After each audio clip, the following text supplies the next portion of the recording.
In 2021, Chinese security agents contacted me indirectly, demanding that I stop my reporting at Voice of America. When I refused, at least a dozen of my former colleagues back home were arrested.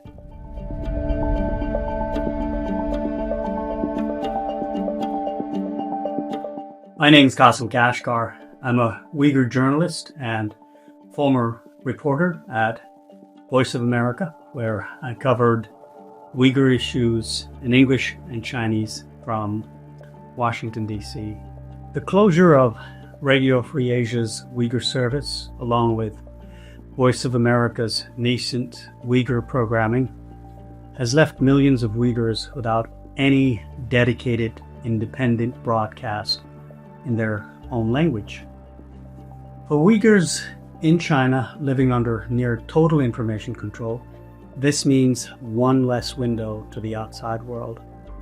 For the diaspora, it cuts off one of the few credible links to their homeland. When I learned that many of my colleagues, myself included, were being laid off, I felt sadness that I could no longer carry forward Voice of America's mission. As someone who reported daily for the Uyghur community, I know how vital these services were. They were not perfect, but they were lifelines.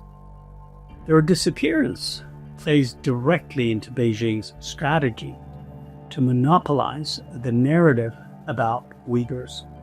Without independent Uyghur voices, the Chinese state's propaganda faces even less challenge on the international stage.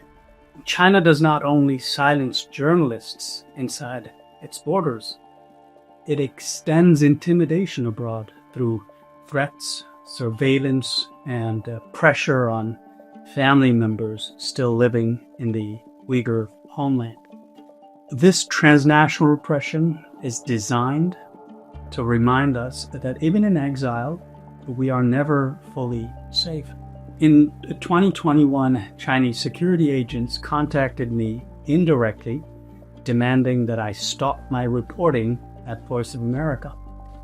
When I refused, at least a dozen of my former colleagues back home were arrested. It was a collective punishment, an attempt to make me pay a price for speaking the truth abroad. Independent reporting in the Uyghur language is not symbolic. It is essential. It offers people an alternative to Chinese state propaganda in the language of their hearts and memories. For the diaspora, it preserves culture and dignity. For those still inside the region, it provides rare proof that the outside world still hears them. And for policymakers and governments worldwide, it provides credible information to understand real situations and to make informed decisions. As journalists, we do what we can to carry forward that mission, but the gap remains immense. If this Uyghur region becomes an information black hole, the crimes against Uyghurs, my people, will only deepen. The international community, the U.S. government in particular, must support independent journalism in Uyghur and ensure platforms exist for voices Beijing cannot erase. Without this, truth itself is at risk of disappearing.